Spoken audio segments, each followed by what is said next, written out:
Video में हम देखेंगे NIOS 12th class political science के मोस्ट इंपॉर्टेंट क्वेश्चंस। देखिए, ये जो आपके क्वेश्चंस हैं वो बहुत इंपॉर्टेंट है।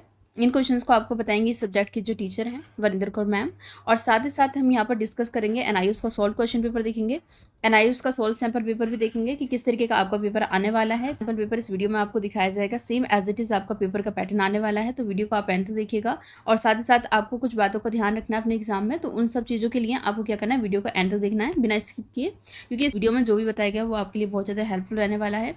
एक चीज़ का आप ध्यान रखिएगा, देखो एक चीज़ का ध्यान रखना कि आपको क्या करना है, सीक्वेंस में आंसर नहीं करने, लाइक मुझे फर्स्ट वाले का पहले आंसर करना, फिर सेकंड का करना, फिर थर्ड का करूंगा या तब मुझे मार्क्स मिलेंगे, नहीं।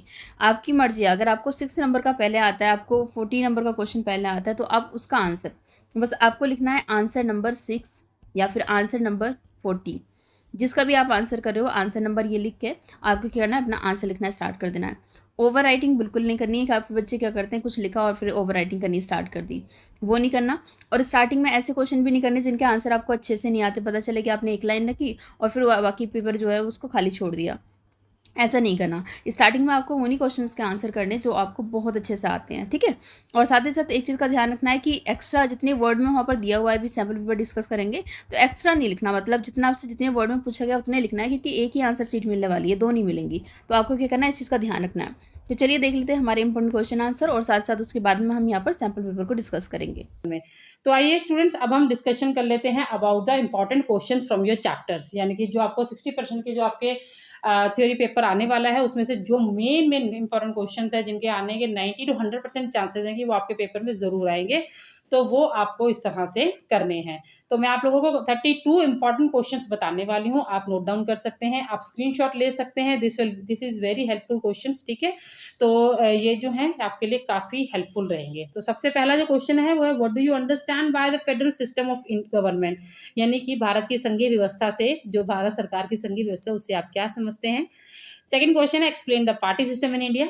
जो इंडिया के अंदर पार्टी सिस्टम चलता है, जैसे कि भारत में अलग अलग तरह की पार्टीज हैं, भारतीय जनता पार्टी है, जिसे हम कांग्रेस कहते हैं, आम आदमी पार्टी है, तो वो पार्टी सिस्टम क्या है इंडिया में, यानी उनके क्या रूल्स रेगुलेशंस होते हैं, ठीक है। तो पार्टी सिस्टम को आपको एक्सप्लेन करना है। थर्ड क्वेश्चन है, describe the various provision of the fundamental rights of equality.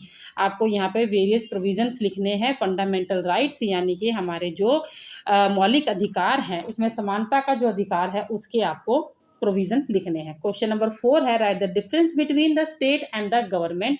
Difference आपको जरूर आने वाला है, चाहे वो स्टेट गवर्नमेंट में हो, चाहे जैसे आप नेक्स्ट क्वेश्चन में देख ही रहे हैं, ठीक है, नेशन और सोसाइटी में है, यानी राष्ट्र और समाज के बीच में डिफरेंस है। अगला क्वेश्चन है, question number 6, which house of the Indian parliament is more powerful and how. यानी कि इंडियन पार्लियामेंट के हम दो हाउसेस देखते हैं, लोकसभा एंड राज्यसभा, दोनों में से कौन सा पावरफुल है और वो क्यों पावरफुल है, एक्सप्लेन इन द डिटेल। तो इन्हीं क्वेश्चंस को घुमा फिरा के भी आपको दिया जाएगा, लेकिन answers will be same, answer जो आपको सेम ही रहेगा। क्वेश्चन नंबर 7 है, examine the threefold division of legislative power between the centre and the state as per the constitution of India.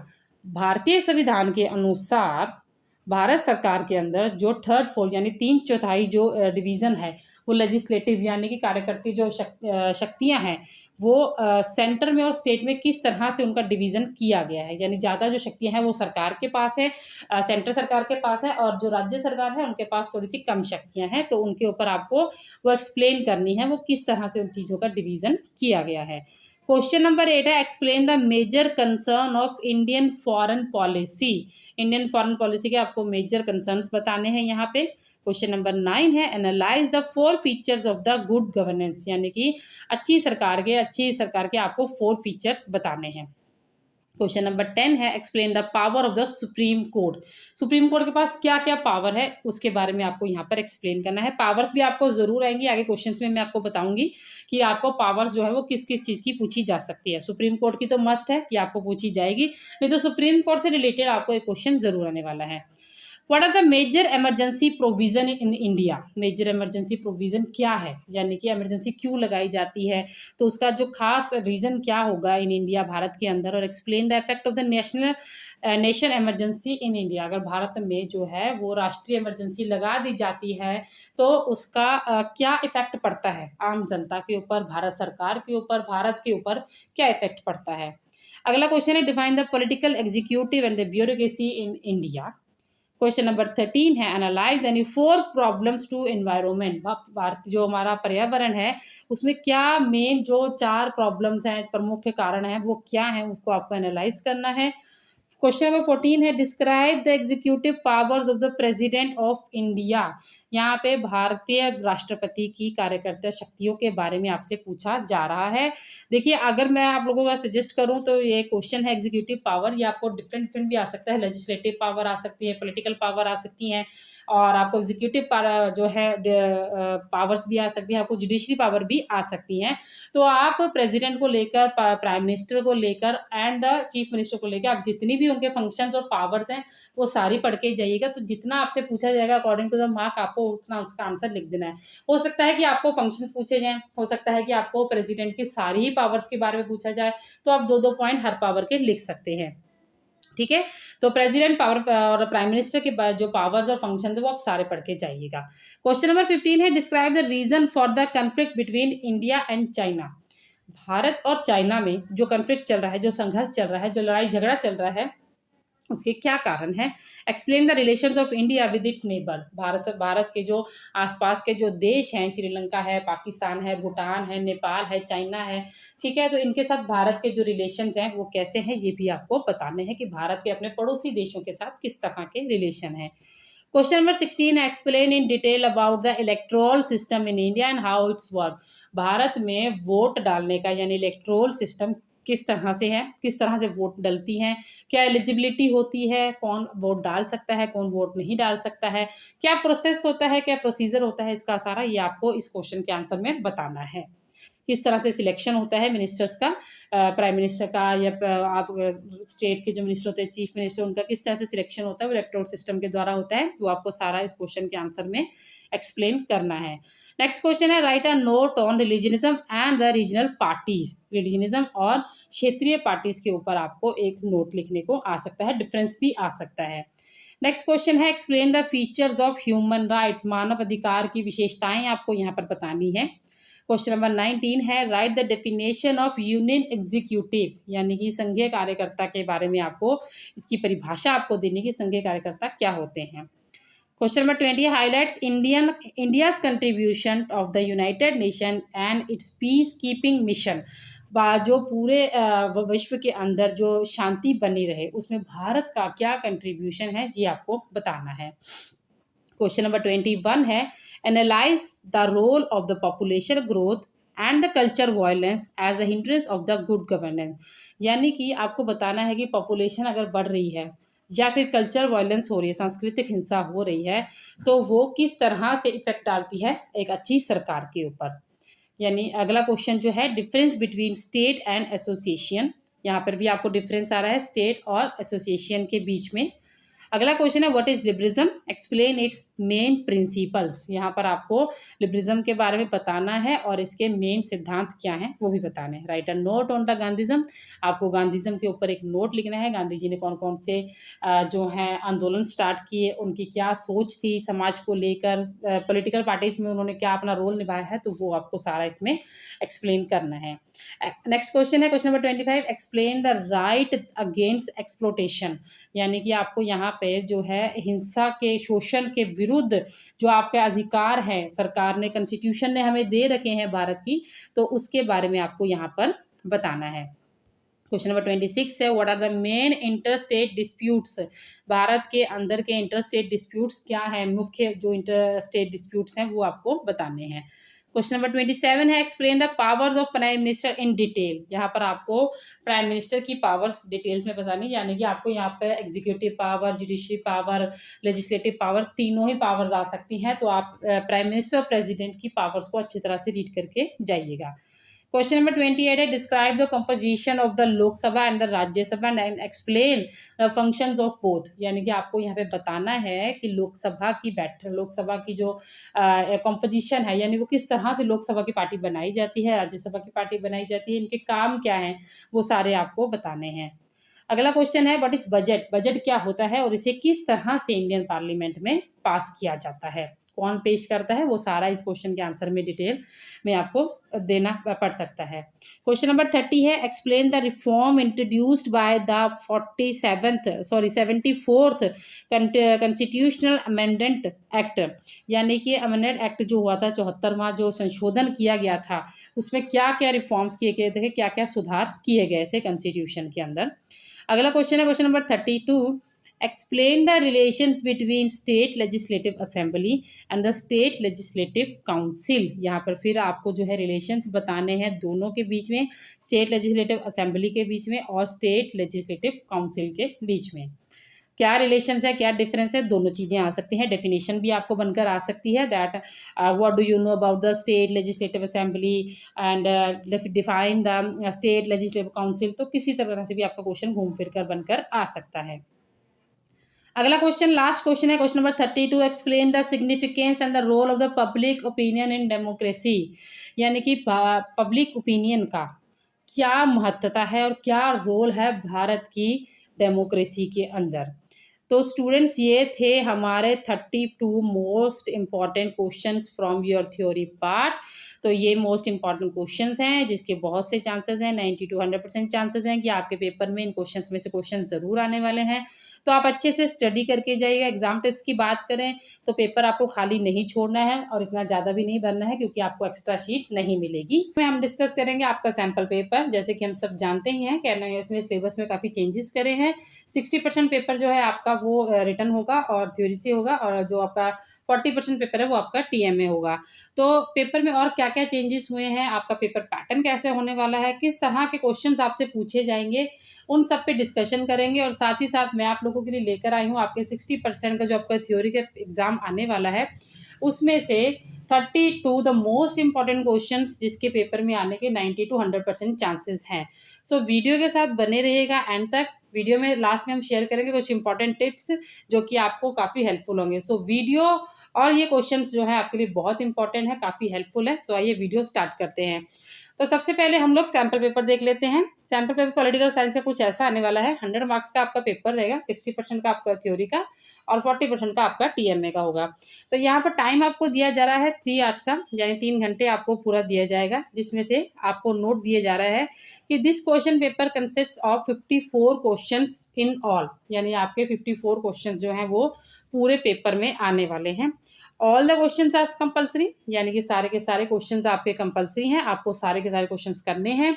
Marks are given against the each question, यानी कि हर question के आगे उसका mark जो है वो दे रखे हैं, वो 1 मार्क का है, 2 मार्क का है, ये सब उसके आगे दे रखे हैं। Attempt all the question either from the optional module 7A और optional module 7B in the all section. यहाँ पर आपको जो है ऑप्शंस दिए जाएंगे, यानी कि ऑप्शनल मॉड्यूल में से 7A और 7B में से आपको यहाँ पे ऑप्शन मिल जाता है कि आप दोनों मॉड्यूल में से कोई भी ऑप्शन जो है आपने कर सकते हैं, जिसकी आपको अच्छे से तैयारी है। तो सेक्शन ए देख लेते हैं कि आपको सेक्शन ए कैसे आने वाला है। जिस तरह से कि हमारे जो पहले पेपर होते थे, जैसे कि अगर आपके पास कोई क्वेश्चन पेपर पड़ा होगा तो आप देखेंगे कि डायरेक्ट जो है 1 मार्क के या 2 मार्क के क्वेश्चन से आपका पेपर स्टार्ट हो रहा है। बट यहाँ पर ऐसा नहीं है। यहाँ पर सेक्शन ए जो है वो आपका जो होगा मल्टीपल चॉइस टाइप क्वेश्चन होगा, यानी एमसीक्यू बेस्ड होगा, जिसको कि 1 मार्क का होगा। इसमें आपको जो है एक क्वेश्चन के 4 आंसर्स जो है ऑप्शन दिए जाएंगे, जिसमें से एक आंसर राइट है, और जो आंसर राइट है वही आपको आपकी आंसर शीट में लिखना है। तो क्वेश्चन नंबर 1 to 20 जो है वो मल्टीपल चॉइस क्वेश्चन होंगे, यानी जिसके आगे आपको 4 ऑप्शंस दिए होंगे और आपको कोई एक आंसर जो है वो शीट पर लिखना है। फिर आ जाते हैं क्वेश्चन नंबर 21 to 35। जैसे कि हमने पहले देखा ही है कि हमारा जो क्वेश्चन है वो 54 आ रहे हैं, तो उसमें से 1 to 20 जो है वो हमारे MCQ आने वाले हैं, यानी मल्टीपल टाइप क्वेश्चन। फिर क्वेश्चन नंबर सेक्शन ए का ही बी पार्ट हम देख लेते हैं। सेक्शन ए के बी पार्ट में से क्वेश्चन नंबर 21 to 35 जो है वो ऑब्जेक्टिव टाइप क्वेश्चन होंगे, जो कि 2 मार्क के, carrying 2 marks each with the 2 सब पार्ट्स ऑफ 1 मार्क ईच, यानी कि यहाँ पे आपको 2 मार्क के क्वेश्चंस मिलेंगे जो कि 1 मार्क के होंगे, यानी एक ही क्वेश्चन होगा उसमें, एक जो है 1 मार्क का, फिर दूसरा 1 मार्क का होगा, तो मिलाकर 2 मार्क का आपका एक जो है क्वेश्चन बन जाता है। तो attempt this question as the per the instruction given for the each question. तो इन जो क्वेश्चन को आपको करना है वहाँ पर इंस्ट्रक्शन आप लोगों को दे रखे होंगे, तो आपको उन्हीं के अकॉर्डिंगली करना है। सेक्शन बी की तरफ चल लेते हैं। आपके सैंपल पेपर में सेक्शन बी जो है वो question number 36 to 46 very short type questions carrying 2 mark each to be answered in the range of 30 to 50 word. अब यहाँ पर जो क्वेश्चन नंबर 36 to 46 आ रहे हैं, यानी जो 10 क्वेश्चंस आपको दिए जा रहे हैं, वो हर क्वेश्चन जो है वो 2 मार्क का है और हर क्वेश्चन के जो रेंज है, यानी कि आपको कितने वर्ड्स में लिखना है, 30 to 50 वर्ड के अंदर ही लिखना है। सिर्फ 2 मार्क का आंसर है, तो आपको इससे ज़्यादा जो है इसका आंसर नहीं लिखना है। 30 to 50 वर्ड्स के अंदर ही इसका आंसर आपको देना है। Question number 47 to 52। अब क्वेश्चन नंबर 47 to 52 में क्या करना है, short answer type questions carrying 3 marks each to be answered in the range of 50 to 80 word. यहाँ पर आपको 50 to 80 वर्ड्स के अंदर जो है आपका आंसर लिखना है और ये इस क्वेश्चन का आंसर अगर आप सही देते हैं, यानी 50 to 80 वर्ड्स के बिटवीन अगर आप दे देते हैं, तो इसके आपको 3 मार्क्स मिलेंगे। फिर आ जाता है क्वेश्चन नंबर 53 to 54, यानी सिर्फ 2 क्वेश्चन आपके यहाँ पर रह गए हैं, जो कि आपको 5 मार्क्स के आएंगे, 5 मार्क्स के आएंगे और ये आपके लॉन्ग क्वेश्चंस हो जाएंगे। तो इनका आंसर जो है आपको 80 to 120 वर्ड्स के अंदर। सैंपल पेपर को हम लोग देख लेते हैं। ये देखिए, जैसे कि हम लोगों ने पहले डिस्कशन कर ही लिया है कि जो है 1 to 20, यहाँ पर देखिए फर्स्ट क्वेश्चन दे रखा है, select the correct option, a person is a member of how many states at one time. तो यहाँ पे ऑप्शंस आपको दे रखे हैं 1, 2, 3 और नन। ठीक है, तो इनमें से कोई भी जो भी आंसर सही है उसका आंसर जो है आपको अपनी आंसर शीट में लिखना है, कोई भी वन सिलेक्ट करके। और यहाँ पर देखिए सेकंड क्वेश्चन जो दे रखा है वो दे रखा है, identify the option whether the government of the state is organised on the basis of, यानी कि गवर्नमेंट जो है वो किस बेसिस पे सिलेक्ट की जाती है। ठीक है, स्टेट की जो गवर्नमेंट है वो है कॉन्स्टिट्यूशन के ऊपर, नॉर्म्स ऑफ अ ट्राइब, यानी जो कबीलों के जो रूल रेगुलेशंस होते हैं, नॉर्म्स होते हैं, उनके नियम होते हैं, या डिक्टेट से, या बाय एनी रिलीजियस ग्रुप, और the membership of the state, यानी कि किसी स्टेट की मेंबरशिप लेने के लिए आपको voluntary, compulsory, both A and B and none of the above. तो इन दोनों में से ये जो 2 क्वेश्चंस आपको दे रखे हैं 1 and 2, सेकंड क्वेश्चन के 2 पार्ट है 1 and 2, तो दोनों में से जो आपको आता है आपको वो करना है। मार्क्स आपको एक ही मिलेगा, कहीं आप सोचे कि हमें दोनों आते हैं तो हम दोनों कर लेते हैं, ऐसे नहीं होगा। आपको एक ही नंबर मिलेगा, चाहे आप मतलब एक क्वेश्चन करके आए या आप 2 करके आए। तो और का यहाँ पर आपको ऑप्शन दे रखा है, यू कैन सी दैट यहाँ पर हमें चॉइस दे रखी है, तो आप दोनों में से जो आपको आंसर आता है आप वही कीजिए। ठीक है, इसी तरह से थर्ड क्वेश्चन, फोर्थ में भी आपको ऑप्शन दिया जा रहा है यहाँ पर। ओके, 2 क्वेश्चन हैं, उनमें ऑप्शन आपको दे रखा है। इसी तरह से हम लोग देख रहे हैं कि फिफ्थ क्वेश्चन, 6 में फिर आपको ऑप्शन दिया जा रहा है। ये बहुत ही इजी कर दिया है नवोदय वालों ने, आप लोगों को बहुत कन्वीनियंट हो चुका है। ठीक है, तो दोनों में से आपको चॉइस मिल रही है, आप कुछ भी जो है आंसर लिख सकते हैं। तो स्टूडेंट्स हम देख रहे हैं कि यहाँ पे 10 नंबर पर भी हमें चॉइस दे रखी है, फिर 11 और 12 में चॉइस नहीं है, 13 में भी नहीं है, 14 में, 15 में नहीं है चॉइस। ठीक है, 15 नंबर हम अगर आंसर 14 और 15 अगर हम देखते हैं तो यहाँ पर आप देखिए फिलिप्स आ रहे हैं।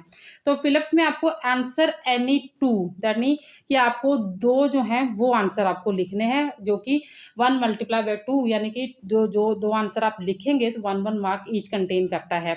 तो इन तीनों में से जो 2 फिलिप्स आपको अच्छे से आती हैं तो आपको वो 2 करनी है। यहाँ पर भी वही आपके लिए रहेगा, आपको तीनों फिलिप्स नहीं करने हैं, आपको 2 ही फिलिप्स करने हैं, 1 और 2, वेदर इट इज 1 और 3, whether it is second and third, so you can do any। ठीक है, any of the one। ठीक है, इन तीनों में से आपको कोई भी 2 करनी है। 15 क्वेश्चन में भी यही रहेगा। उसके बाद जो है आपका 16 क्वेश्चन आ रहा है, आंसर द फॉलोइंग क्वेश्चन। तो यहाँ पर 2 ही क्वेश्चन पूछे जा रहे हैं फिलिप्स में और 2 ही आपको आंसर देने हैं। इसी तरह से 17 में आपको ऑप्शन दिया जा रहा है, 18 में नहीं है, 18 में आपको 2 नंबर का आपका क्वेश्चन है, 18 नंबर क्वेश्चन, और 2 ही फिलिप्स आपको दे रखी हैं। 19, 20 में फिर आपको चॉइस दी जा रही है। इसी तरह से 21 और 22, 23, 24, 25, इसी तरह से आपको 2 मार्क्स का आ रहा है, तो कहीं पर आपको पूरा करना है, कहीं पर आपको चॉइस दी जा रही है। तो अब आ जाते हैं 28 नंबर क्वेश्चन पर। यहाँ पर आप जो है क्वेश्चन आ गया है, define the meaning of liberalism, यानी कि यहाँ पर आपको लिबरलिज्म की जो है वो डेफिनेशन देनी है। Describe the Gandhi concept of Sarvodaya, यानी गांधी जी का जो सर्वोदय का कंसेप्ट था, सिद्धांत था, उसके बारे में डिस्क्राइब करना है इन 35 to 40 वर्ड। जहाँ हमने जनरल इंस्ट्रक्शंस पढ़े थे पेपर में, वहाँ पर बताया गया था कि 2 मार्क का जो क्वेश्चन आएगा उसमें आपको जो है 35 35 to 40 मार्क्स में इसके आंसर को देना है। आगे आप देख रहे हैं 29 नंबर क्वेश्चन भी आपका 2 नंबर का है। Federal system of government, state the definition of the substantial development. तो इस तरह से नेशनल इमरजेंसी, यहाँ पर आपको 31 नंबर जो क्वेश्चन है वहाँ पे चॉइस दी जा रही है, you can do any one. ठीक है, आगे 32 में भी आपको चॉइस है, 33 में भी आपको चॉइस है। मैं स्क्रीन को बड़ा कर देती हूँ, you can read the questions also and you can see the clearly picture. Okay, तो 35, 36 में फिर आपको ऑप्शन दिया जा रहा है। 37, 38 जो है explain the party system in India, उसमें आपको कोई चॉइस नहीं दी जा रही है। 3 मार्क का आपको क्वेश्चन है। पेपर में आपको पहले ही बताया गया कि आपको 3 मार्क का क्वेश्चन जो है वो आपको 50 to 60 वर्ड्स में करना है, और जो आपका 5 मार्क का क्वेश्चन रहेगा उसमें आपको जो है जैसे कि यहाँ पर दे रखा है Gandhi's concept of the economical decentralisation. ठीक है, तो डिक्टालाइजेशन का जो आपको करना है क्वेश्चन वो आपको करना है 5 मार्क का, तो इसका आंसर जो आपको 80 to 100 वर्ड्स में देना है। सो स्टूडेंट्स 45 तक, यहाँ पर 44 तक जो है आपका क्वेश्चन 5 नंबर के आ जाते हैं। फिर ऑप्शनल शेड्यूल आ जाता है 7A 45 to 54 तक। तो यहाँ पर आपको 50 क्वेश्चंस दे रखे हैं, और यहाँ पर ये आपका मॉड्यूल 54 तक जो है वो आपका मॉड्यूल वाला 7A आ जाता है ऑप्शनल मॉड्यूल में, और फिर 45 से फिर दोबारा जो है आपका 54 में ऑप्शनल जो है मॉड्यूल वो 50 दोबारा से आ जाता है 7B पे। ठीक है, तो इस तरह से आपको ये सैम्पल पेपर आपका बनकर आने वाला है। सो आइए अब हम लोग इम्पॉर्टेंट क्वेश्चंस देख लेते हैं जो कि आपके इन्हीं 60% के चैप्टर्स में दे रखे हैं। ये है आंसर शीट, जो सैम्पल पेपर हम लोग देख रहे थे उन्हीं के आंसर्स दे रखे हैं। तो आप यहाँ पर ये देख सकते हैं कि 1 मार्क का जो आपको, जिसमें आपको MCQ है, तो MCQ में जो है अगर आपको चॉइस दे रखी है, ठीक है, तो उसमें से आपको जैसे सेकंड क्वेश्चन में हमें चॉइस दे रखी थी, तो उसमें पहले का आंसर था कॉन्स्टिट्यूशन, दूसरे का आंसर था कंपल्सरी। तो इन दोनों में से जो भी आंसर है आपको वो लिखना है, कंटेन ओनली 1 मार्क ही मिलेगा। तो इस तरह से ये हमारे जो जितने भी आप लोग देख रहे हैं 20 तक जो हमारे क्वेश्चन हैं ये MCQ हैं। ओके, तो इस तरह से आप लोगों को क्लियरली पिक्चर दिख रहा होगा। तो स्टूडेंट्स आगे चलते हैं हम लोग। अब मैं आप लोगों को ये भी दिखा दूंगी कि जो 2 मार्क का आपको आंसर करना है वो आपको इस तरह से करना है 35 to 40 वर्ड्स के अंदर। ये देख सकते हैं आप कि ये देखिए, तो the declaration of the national emergency has for reaching effects, यहाँ पर आप पढ़ पा रहे हैं। तो ये जो आंसर है आपका ये 2 मार्क कंटेन करता है, और आपको यहाँ पे 35 to 50 वर्ड्स में ही आपका आंसर लिखना है। ओके, नेक्स्ट आ जाता है हमारा जो है वो ये 2 मार्क के आप देख रहे हैं कि किस तरह से आंसर दे रहे हैं। कहीं पर 2 जो है पॉइंट्स लिख दिए गए हैं, तो कहीं पे अगर पैराग्राफ में लिखे हैं तो 35 to 50 वर्ड्स में लिखे जा रहे हैं। ओके स्टूडेंट, तो मैं अब आपको एक बार 5 मार्क का आंसर जो है आपका वो कितना आपको लिखना है। 3 मार्क का आप देख रहे हैं, ठीक है, ये देखिए 50 to 60 वर्ड्स में आपको इसका आंसर देना है। इस तरह से अगर आप पॉइंट में दे रहे हैं तो 3 पॉइंट आपको लिखने ज़रूरी है, क्योंकि हर पॉइंट का 1 मार्क कंटेन होता है, हर पॉइंट का आपको 1 मार्क मिलता है। तो 3 पॉइंट्स यहाँ पर जो मेन पॉइंट्स हाईलाइट्स करके आपको वो लिखने हैं। लेकिन अगर आप पैराग्राफ में लिख रहे हैं तो आपको 50 to 60 वर्ड्स का जो है आंसर लिखना है। ये देखिए जैसे कि यहाँ पर दे रखा है। तो 50 नंबर जो क्वेश्चन था उसमें हमें चॉइस मिली हुई थी, तो ये आप लोग देख सकते हैं कि यहाँ पर किस तरह से इसका आंसर दे रखा है। ठीक है स्टूडेंट, अब एक बार देख लेते हैं कि 5 मार्क का जो आपका क्वेश्चन आएगा तो उसका आंसर आपको 80 to 100 वर्ड्स में देना है। तो यहाँ पर आप देख रहे हैं ये जो आंसर है आपका ये 80 to 100 वर्ड्स में है। ठीक है, तो इस तरह से आपको उसके उतने ही पॉइंट लिखने हैं जितने मार्क्स का आपका क्वेश्चन है। तो 5 मार्क का आपको 80 to 100 वर्ड में लिखना है। तो ये था आपका ऑप्शनल मॉड्यूल के अंदर भी दे रखे हैं आंसर्स, ये आपके सैम्पल पेपर में। तो ये था आज के लिए, यानी कि आज हमने पॉलिटिकल साइंस का सैम्पल पेपर डिस्कशन कर लिया है। पेपर बहुत ही इजी कर दिया है NIS वालों ने, बहुत आपको जो है कन्वीनियंट कर दिया है। आप अच्छे से तैयारी करके जाइएगा। All the best for your exam student. मिलेंगे नेक्स्ट वीडियो में। Till then take care.